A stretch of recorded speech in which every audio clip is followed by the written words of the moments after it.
bienvenue à vous tous. Marhaba bikoum. Je vais faire cette conférence en français avec quelques allusions en arabe, du fait que certaines personnes ne comprennent pas l'arabe. Et on va pouvoir peut-être jongler entre les deux langues. أولاً et avant tout, نهدي هذه المقابلة هذا اللقاء. Je dédie cette rencontre à mes parents, à mes oncles, à ceux qui dans ma vie m'ont éduqué, m'ont permis de devenir l'homme que je suis devenu, l'adolescent, puis l'adulte, puis le cheikh que je suis devenu à 78 ans. على كل حال, ces gens-là, ils m'ont permis de comprendre petit à petit comment aller vers Ibn Arabi, même s'ils ne le savaient pas. Je remercie tous les amis qui, dans mon parcours, m'ont aidé à la fois, m'ont aidé psychologiquement, m'ont aidé matériellement pour que je puisse faire des études, des amis de Médéa très chers. Et à vous tous, je vous dis également merci d'être là, d'être avec moi, de me faire confiance, de me donner votre temps. Et bien entendu, je remercie Cheikh Al-Akbar Ibn Arabi. Je le remercie pour une raison très simple, c'est que je lui ai parlé il y a quelque temps, je préparais une thèse et je lui ai envoyé une lettre parce que j'étais bloqué dans ma thèse. Et après 2 semaines, il m'a répondu intérieurement. Et depuis, il ne m'a pas lâché. J'ai fait des choses très différentes, mais je suis toujours revenu vers lui. Et je suis très heureux qu'à cette étape de ma vie, après avoir été de côté des syndicats, des gens qui luttent pour le paradis sur cette terre, maintenant de me poser des questions sur le paradis de là-haut, qui peut-être, Inch'Allah, nous accueillera tous, puisque nous nous rencontrons ici avec l'espoir de conforter une forme de fraternité qui dépasse nos opinions. Voilà.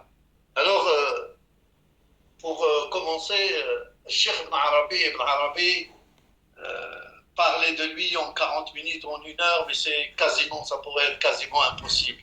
Pourquoi? D'abord, il a vécu assez longtemps. Il a vécu 76 ans, je crois, 76 ans, si on compte de 1165 à 1240. Et surtout, on ne le dit pas assez, mais c'est peut-être l'homme qui a écrit le plus dans toute l'histoire de l'humanité, toute civilisation confondue. On lui attribue 800 ouvrages sous des formes diverses, bien sûr, avec des longueurs diverses. Mais quand vous pensez que, par exemple, son œuvre essentielle, Al-Futuhat al-Makkiya, eh bien, Al-Futuhat al-Makkiya, les conquêtes spirituelles de la Mecque, compte près de 5000 pages. Ne parlons pas d'autres ouvrages, d'autres diwan de poésie, d'autres anthologies poétiques. Et puis, cet homme, il n'est pas resté sur place. Il a réuni l'Occident et l'Orient. Il a réuni comment dire, les 2 extrémités du monde musulman de l'époque. Il a réuni l'Andalousie, il a beaucoup voyagé au Maghreb, il a été en Orient, il a parcouru tout l'Orient et il est mort à Damas où il est enterré. Et sa vie est immense, par son expérience, par ce qu'il a écrit, par les rencontres également. Les rencontres à la fois réelles et les rencontres du monde imaginal. Ibn Arabi est le seul spirituel musulman qui affirme sa rencontre spirituelle avec les 3 grands prophètes et qu'il a été sous la protection de Sidna Isa alayhi salam et qui lui a appris des tas de choses. Eh bien, ce Ibn Arabi, je le regardais d'abord au moment de ma thèse et plus tard comme un grand poète de l'Andalus. Et surtout parce qu'il a écrit, il est l'auteur de 28 mouwashahat. Et comme ma thèse était sur la poésie arabo-andalouse, les mouwashahat, je me suis occupé de ces mouwashahat et de la à des choses qui n'étaient pas prévues. Et petit à petit, j'ai été amené à enseigner pendant 5 ans à l'université de la Sorbonne, à enseigner 2 ouvrages fondamentaux. L'un poétique, un ouvrage, une anthologie d'amour qui s'appelle Turjuman al-Ashwaq, l'interprète des désirs, et le second, le chapitre 178 des Futuhat al-Makkiya, qui est Bab Maqam al-Mahabba, qui est donc le chapitre sur la station de l'amour.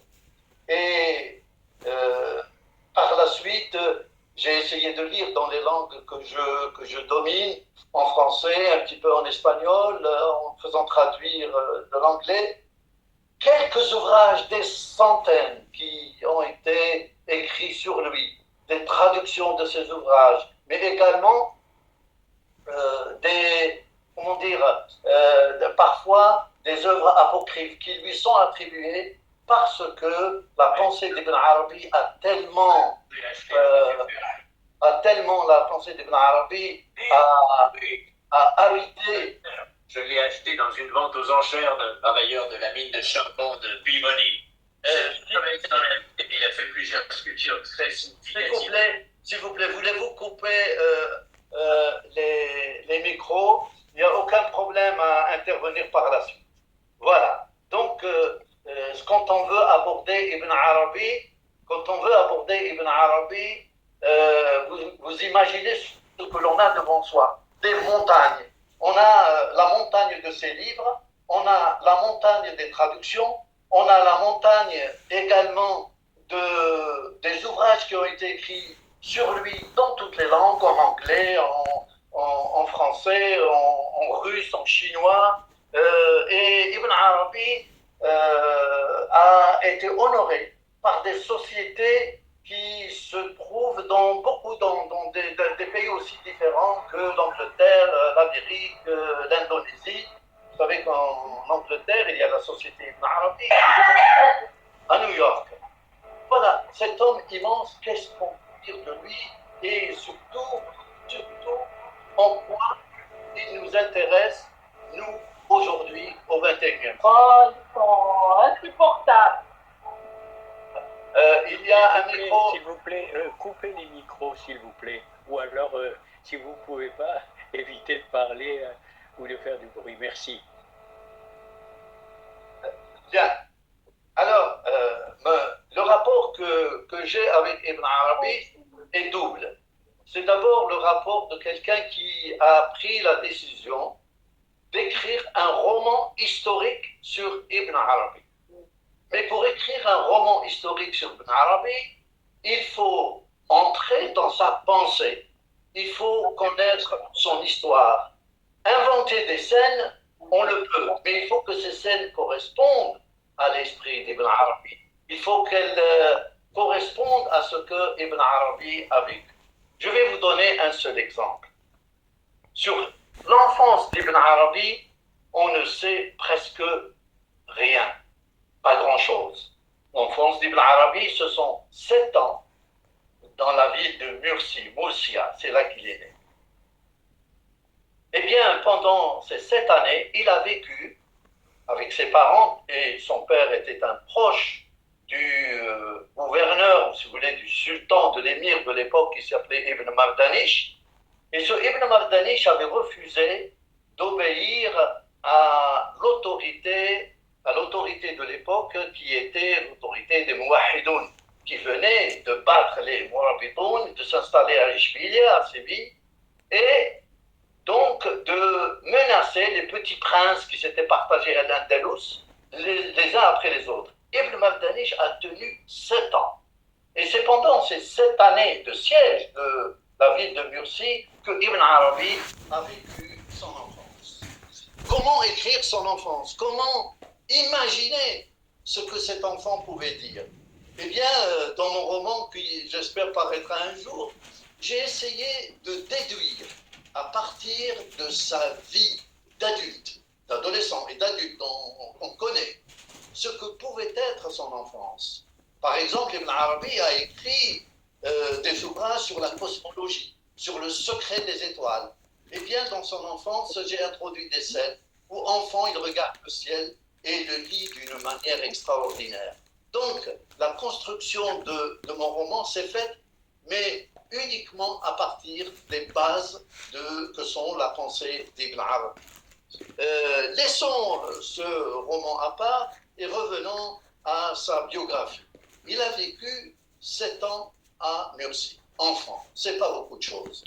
Et à la fin de ces 7 années, eh bien, le pouvoir almohade, au lieu de décapiter tous les gens qui étaient associés à Ibn Mardanish, leur ennemi, les ont appelé les collaborateurs de leur ennemi à leur cour à Séville, et Ibn Arabi, ses parents, qui étaient très proches de Ibn Mardanish, vont être très proches du sultan almohade à Séville. Et Ibn Arabi va vivre dans un premier temps une adolescence d'enfant d'une famille aristocrate.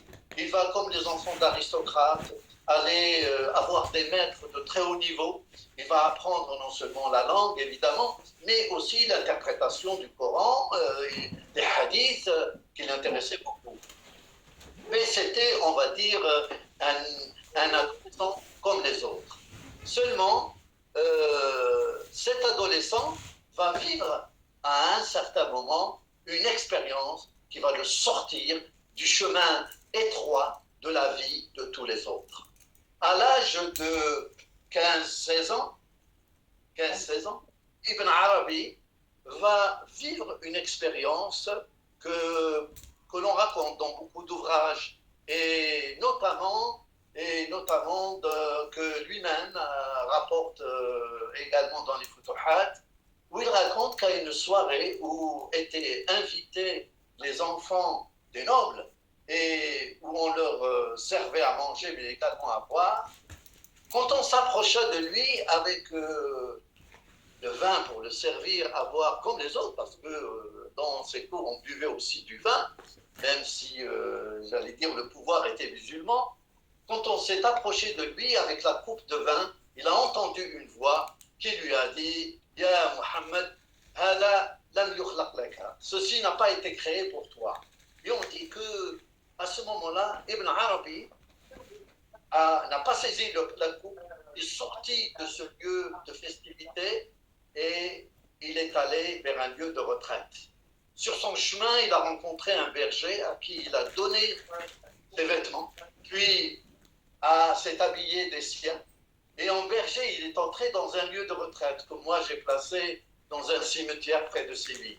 Et il va passer là quelques nuits, pendant lesquelles il va recevoir ce que l'on appelle dans la spiritualité soufie al-fath, l'ouverture du cœur.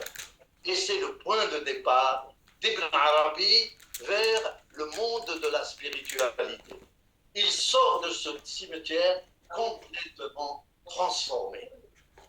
Dans l'immédiat, il ne quitte pas sa vie ancienne. Il reprend un petit peu son travail de katib, de secrétaire, mais petit à petit, il voit que ce n'est pas cela qui l'intéresse. Et comme il avait un besoin interne, un besoin intérieur, de voir autre chose, de sentir autre chose, de comprendre autre chose, il a eu ce qu'il raconte lui-même et ce que d'autres disent de lui, la vision des prophètes. La vision des 3 prophètes. Il aurait vu le prophète Mohammed sallallahu alayhi wa sallam, il aurait vu Sidna Isa alayhi salam et Sidna Moussa. Donc les Moïse, Jésus et Mohammed. Et c'est Jésus qui va, entre autres, lui dire « Tu sais, il faut que tu abandonnes les biens de ce monde. » Et va commencer pour lui cette étape qui est celle de l'abandon des biens. C'est-à-dire, il abandonne tout ce que la situation familiale lui permettait d'acquérir. Et il va commencer à cheminer en Andalousie et à rencontrer des maîtres. Mais il faut savoir qu'Ibn Arabi allait s'asseoir auprès des maîtres et quand les maîtres le voyaient, ils comprenaient qu'il avait quelque chose de particulier. Il ne le traitait pas en disciple comme les autres. C'est pour cela que par la suite, on appela le maître sans maître. Et les maîtres étaient, j'allais dire, presque ses égaux. Mais il sentait que lui avait quelque chose de particulier. Et parmi les gens de Séville qui ont su que Ibn Arabi avait eu quelque chose de particulier, il y a eu le plus grand philosophe de cette époque, Ibn Rushd, Averroès. Averroès, entendant parler de ce jeune homme, qui tout jeune avait eu accès à des niveaux de spiritualité qu'aucun autre de l'époque n'avait pu toucher, demande au père d'Ibn Arabi, parce qu'ils étaient dans la même cour allemande, il invite Ibn Arabi, il veut le rencontrer. Et là, il y a une rencontre célèbre qui est un grand moment de la vie d'Ibn Arabi. Ibn Arabi, tout jeune, arrive à Cordoue, chez Ibn Rushd, et il raconte que lorsqu'il est entré dans la demeure d'Ibn Rushd, il l'accueillit dans son salon avec un grand sourire, et il lui dit simplement « oui » comme question. Ibn Arabi lui répond « oui, naam ». Puis Ibn Arabi répond « je vois sur le visage du grand philosophe une grande satisfaction ». Alors je lui dis « non ». Et Ibn Rushd se liquéfie. Il sent que quelque chose là le dépasse. Et puis, pris de compassion, Ibn Arabi lui dit oui et non. Alors, vous voyez, quelqu'un a écrit un livre qui s'appelle Kitab Na'am Wala, le livre du oui et du non. Une des interprétations de ce oui et non est la suivante. Quand le philosophe pose la question aux jeunes soufis, oui, Na'am, il lui demande, est-ce que nous, philosophes, avec notre raison, nous pouvons accéder aux vérités? Ibn Arabi lui répond, Na'am, oui. Puis quand il réfléchit, il dit non. Non, ça veut dire oui, la raison accède à certaines vérités. Mais ce qui est au-delà du palpable, du visible, du concret, toute la métaphysique, tout l'au-delà échappe à la pensée rationnelle. Donc, non. Et le oui et non, c'est que le fait d'être philosophe n'empêche pas un jour d'accéder à la vérité spirituelle. Et ça va être un des points essentiels de la pensée d'Ibn Arabi. C'est-à-dire, Ibn Arabi est un des rares spirituels à n'avoir pas rejeté la philosophie comme cheminement vers la vérité. Et ce point est effectivement important et à garder dans l'esprit. Par la suite, après cette grande rencontre, Ibn Arabi va cheminer en Andalousie, mais il va aller au Maroc, au Maghreb à l'époque, et donc il va cheminer jusqu'à la ville de Fès. Et à Fès, il va vivre une expérience extraordinaire, unique. Cette expérience qui va faire de lui ce qu'on appellera Khatim al-Awliya. Il va être considéré comme celui qui va clore le cycle des saints qui sont envoyés à l'humanité pour leur apprendre ou leur permettre d'approcher la vérité spirituelle. Après cette expérience à Fès, il parcourt le Maghreb et il faut noter deux villes. Une qui est Tunis, et là il va rencontrer un grand maître, Cheikh al-Mahdawi, à qui il va dédier les Futuhat al-Makkiyya. Et une autre grande ville importante, celle de notre ami Abdelghani, c'est Bjaya. Eh bien, il va aller à Bjaya, où d'ailleurs avait enseigné avant lui le grand maître Sidi Boudiel Chouaïb. Sidi Boudiel Chouaïb est de Bjaya. Et Ibn Arabi, en quelque sorte, est venu après lui, enseigner également là-bas, un enseignement assez particulier. Là aussi, il faut le préciser, Ibn Arabi n'a pas formé d'école.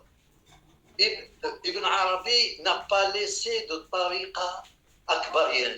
Il y a eu, et aujourd'hui on dit c'est un akbarien. Quand on dit c'est un akbarien, c'est pour dire qu'une personne, n'est-ce pas, se prévaut des principes spirituels d'Ibn Arabi. Mais Ibn Arabi n'a pas laissé comme d'autres de tariqa avec des chefs de confrérie, etc. Cependant, quand on vérifie un peu les bases spirituelles de beaucoup de confréries, on s'aperçoit qu'elles se sont beaucoup inspirées de la pensée d'Ibn Arabi. Et je vais passer à cette pensée d'Ibn Arabi. Cette pensée d'Ibn Arabi, le terme qu'il a défini, c'est celui-ci, Wahdat al-Wujud. L'unité de l'existence de l'être. Pour Ibn Arabi, non seulement nous, les humains, nous sommes tous reliés, mais nous sommes reliés aux objets qui nous entourent, nous sommes reliés aux animaux qui nous entourent, aux insectes, et nous sommes reliés à ce qui peut exister d'invisible. Pourquoi? Pour Ibn Arabi. J'entends des voix, voulez-vous couper vos micros, s'il vous plaît? Parce que Ibn Arabi,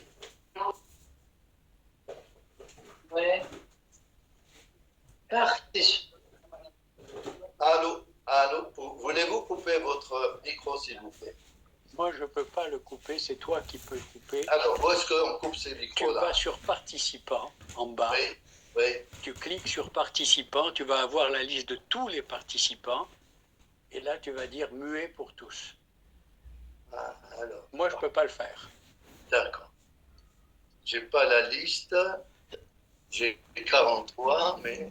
Non, là où il y a écrit Ah ouais. 43, tu cliques sur les petits... en cliquant, d'accord, je vois. Et là, tu as participants avec tous les participants Voilà. et tu dois Je suis en pouvoir train de cliquer. couper. Voilà. Voilà, je regrette, je ne suis pas quelqu'un Voilà. pour la... Mais moi, je ne peux pas. Même si j'ai accès, je ne peux pas faire ça. Hein. Voilà. D'accord, eh bien voilà. Coupons les micros. Ce que tu as fait, c'est que tu as désactivé les caméras en même temps. Sans doute. C'est une première expérience. D'accord. Voilà. Merci Aziz d'être avec moi et avec nous. Alors, j'ai coupé les... Tu as coupé les caméras, retourne sur participants, clique dessus. Voilà, ça y est.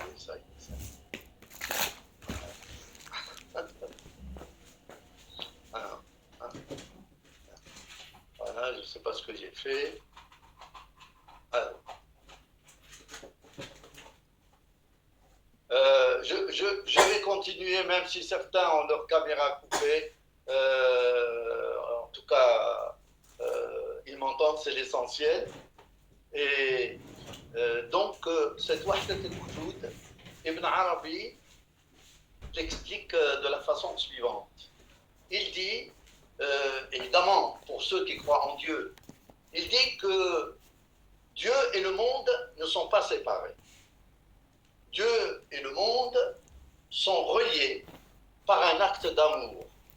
Selon le hadith Qudsi qui dit « J'étais un trésor caché, j'ai voulu me faire connaître, alors j'ai créé le monde. » Et donc, la création du monde est une manifestation divine. Dieu se manifeste à travers tout ce que nous pouvons voir, aussi bien la nature, les humains, les animaux, les insectes. Tout cela, eh bien, est une manifestation divine. Et cette Wahdat al-Wujud permet à chacun d'entre nous d'entrevoir un attribut divin. Lorsqu'on voit la beauté du paysage, c'est la beauté divine qui a accès à notre cœur. Lorsque la gentillesse de quelqu'un nous touche, c'est la gentillesse divine qui s'est manifestée dans le cœur de cette personne et qui nous touche. En fait, les uns pour les autres, nous sommes des dépôts de tous les attributs divins et nous entrons en relation les uns avec les autres comme les différentes manifestations divines. Voilà vraiment schématiser ce qu'est Wahdat al-Wujud. L'autre point important chez Ibn Arabi, c'est qu'il a eu une définition de l'amour qui est différente de ce que l'on peut trouver chez les autres. Pourquoi? Parce que, dit-il, Dieu a créé le monde et les êtres par amour. Et donc l'amour est une force de création. Et c'est par l'amour que l'être humain recrée en lui ce qu'il y a de divin. Et c'est ainsi, de cette manière, c'est pour cela que Ibn Arabi est qualifié non seulement de poète de l'amour. Pourquoi? Parce qu'il a écrit Turjuman al-Ashwaq, l'interprète des désirs. Et je rappelle que l'interprète des désirs est le résultat d'une rencontre amoureuse spirituelle d'Ibn Arabi à la Mecque en 1201. Il est tombé amoureux spirituellement de cette femme qui s'appelle Nidam et qui est la fille d'un cheikh venu, je crois, de Perse. Et leur rencontre lui a permis d'accéder à des formes qu'il ne connaissait pas, à des réalités liées à l'amour spirituel. Ce qui lui a fait écrire Turjuman al-Ashwaq, qui est traduit en français sous le titre L'interprète des désirs. Je vais m'arrêter ici parce que nous n'avons plus qu'une minute et demie. Je voudrais donc conclure de cette manière. Cette rencontre n'avait pas vraiment pour but de faire connaître totalement Ibn Arabi. On ne le peut pas avec autant de conférences qu'on le voudra. Mais une conférence sur un sujet, sur un personnage, c'est surtout d'ouvrir un chemin. Et d'ouvrir un chemin qui donne peut-être envie d'aller vers Ibn Arabi, vers ce qu'a été sa production, et de voir qu'aujourd'hui, dans le monde où nous vivons, c'est celui qui a accueilli les choses les plus différentes et qui n'a rejeté aucune forme. لقد صار قلبي قابلا كل صورة فمرعى للغزلان ودير للرهبان وبيت للأوثان وكعبة طائف ولوحة توراة ومصحف قرآن أدين بدين الحب أن توجهت ركائبه فالحب ديني وإيماني